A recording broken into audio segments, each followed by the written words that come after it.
അതാണ് ശറഈന്റെ നിയമം. ഇപ്പോഴും നിങ്ങൾ പഠിക്കേണ്ടതുണ്ട് പ്രിയമുള്ള സഹോദരങ്ങളെ.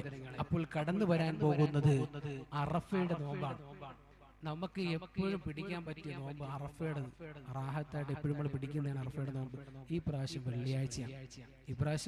വെള്ളിയാഴ്ചയാണ് അറഫയുടെ നോമ്പ്. ഈ അറഫയുടെ നോമ്പ് പിടിച്ചാൽ കിട്ടുന്ന ഗുണം എന്തെന്നറിയോ? അറഫയുടെ നോമ്പ് എടുത്താൽ കിട്ടുന്ന ഗുണം അറിയോ?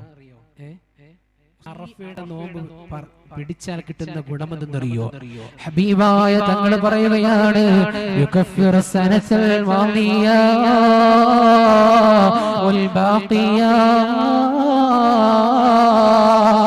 അറഫ ദിവസത്തിലെ നോമ്പെടുത്താൽ മുൻകഴിഞ്ഞു പോയതും വരാനിരിക്കുന്നതുമായ ഒരു കൊല്ലത്തെ പാവം പൊറുക്കുമെന്ന് നബി മുഹമ്മദ് മുസ്തഫ. കഴിഞ്ഞതും പൊറുക്കും, വരാനിരിക്കുന്നതും പൊറുക്കും. അപ്പൊ 2 കൊല്ലത്തെ അടുത്ത കൊല്ലം ആയുസുണ്ട് എന്ന്.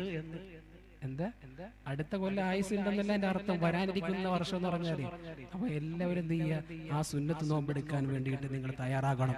അങ്ങനെ ഉണ്ടായാൽ അറഫ ദിനത്തിൽ നോമ്പെടുത്താൽ കഴിഞ്ഞു പോയ പാവം പൊറുക്കും, വരാനിരിക്കുന്ന ഒരു കൊല്ലത്തെ പാവം പൊറുക്കുമെന്ന് നബി മുഹമ്മദ് മുസ്തഫ. എന്നിട്ട് പറഞ്ഞ അറഫയുടെ നോമ്പ് പിടിച്ച് നാളെ കള്ളം കുടിച്ച് നടക്കാനുണ്ട്. അതുകൂടി ചിന്തിക്കുക. അപ്പോ പ്രിയമുള്ള സഹോദരങ്ങളെ, അറഫയുടെ നോമ്പെടുത്താൽ കിട്ടുന്ന മറ്റൊരു പ്രതിഫലം മഹദിയാകുന്ന ആയിഷ റളിയല്ലാഹു അൻഹ പറയുകയാണ്, അറഫയുടെ നോമ്പെടുക്കുന്നതായ സഹോദര, നിങ്ങൾക്ക് അല്ലാഹു നൽകുന്ന മറ്റൊരു പ്രതിഫലം എന്തെന്നറിയോ?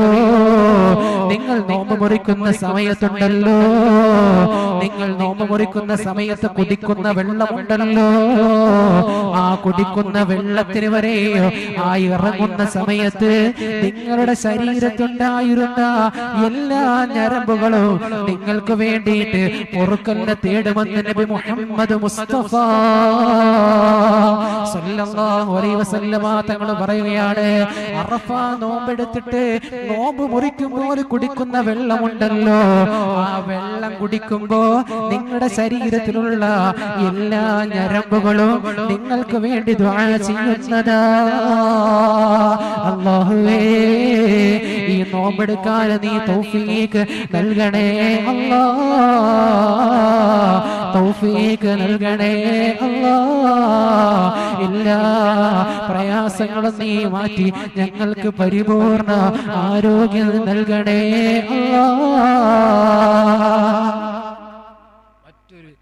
ഇനി അടുത്ത് പറഞ്ഞു പോവുകയാണ്. അഞ്ചാമത്തെ കാര്യം പറയുന്നു,